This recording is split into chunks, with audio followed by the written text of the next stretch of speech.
Hi, it's Robin. I've had a few grandparents reach out to me, and for our little ones, aged 12 months to 2 years, so I've made a kit for the cafe.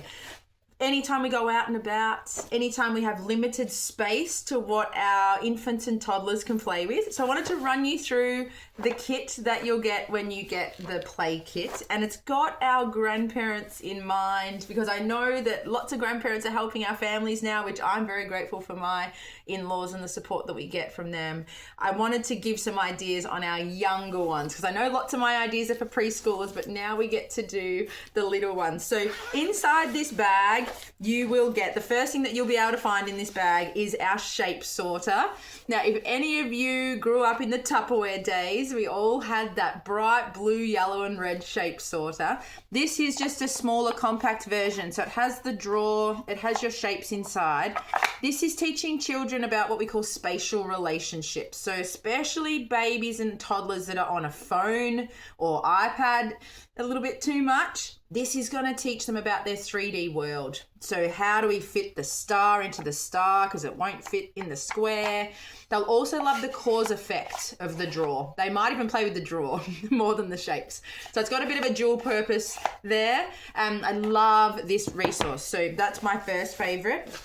Inside this bag, you'll also find multiple bags. There's other bags inside the bags. I'll go through these in a sec. You also at the back of here have my favorite little blocks activity. If I can open it, it's brand new.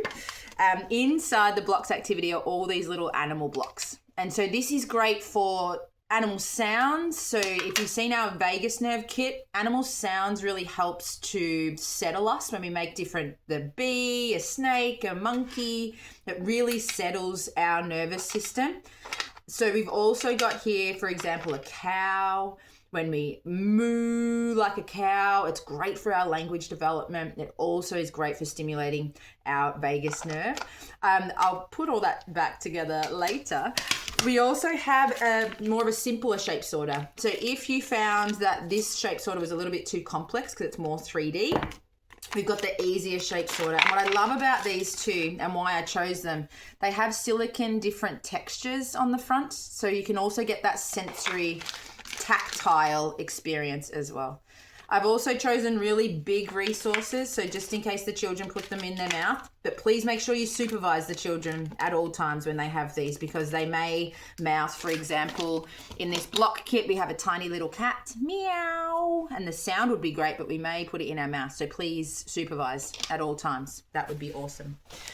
Inside our little bag here, I have an activity that my children used to love. It's a fishing game. Each fish or crab has a magnet on it.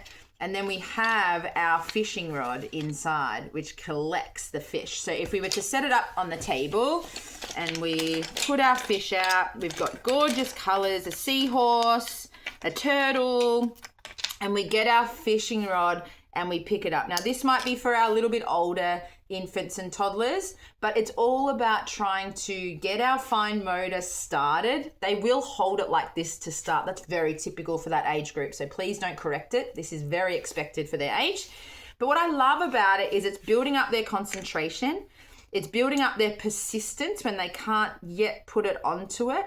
And it also builds up that relationship of talking about it. It's a dolphin. It's a blue dolphin. It's a seahorse. It's a yellow seahorse. Always advancing their language wherever we can would be amazing. And I'm a bit of I like things to be sorted when it comes to resources. So everything goes back in its own little bag so we don't lose our fish and our seahorses. And then the last bag that we have here is I have a stacking game. And you might have all remembered these resources where you can either stack them like a babushka doll inside each other, or you can stack them on top of each other so we can start to make a tower. What I love about this resource is it's silicone, so they can chew on it. It's safe for them.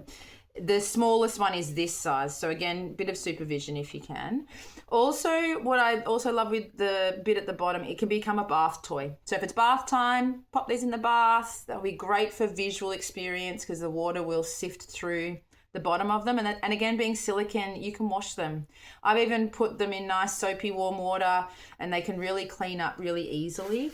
And another silicone resource, the last resource I have in this kit, are these, we call them like squigs. These are textured though, so they've got all different tactile feelings on them, which is really important for our kids, especially these days when they're on screens too much. And these just stick to any type of resource. So it will stick to the table. You can see there that it's stuck to the table. It will stick a little bit to wood, but not as well as a table. So that's why I got this in a tin, because you can use the back of the tin and you can stick them to the back of the tin. These are brand new, so I'll need to wet them a little bit, but they stick to the tin. So that's your kit. You'll get all of it in the right bags. It'll be nice and neat for you. You can take this to the cafe, you can use it at home, but it's designed for our little ones aged about 18 months to 2.5. But to be honest, I know 5-year-olds that still love playing with these resources. So use them for the whole family and let me know how you go. See you soon.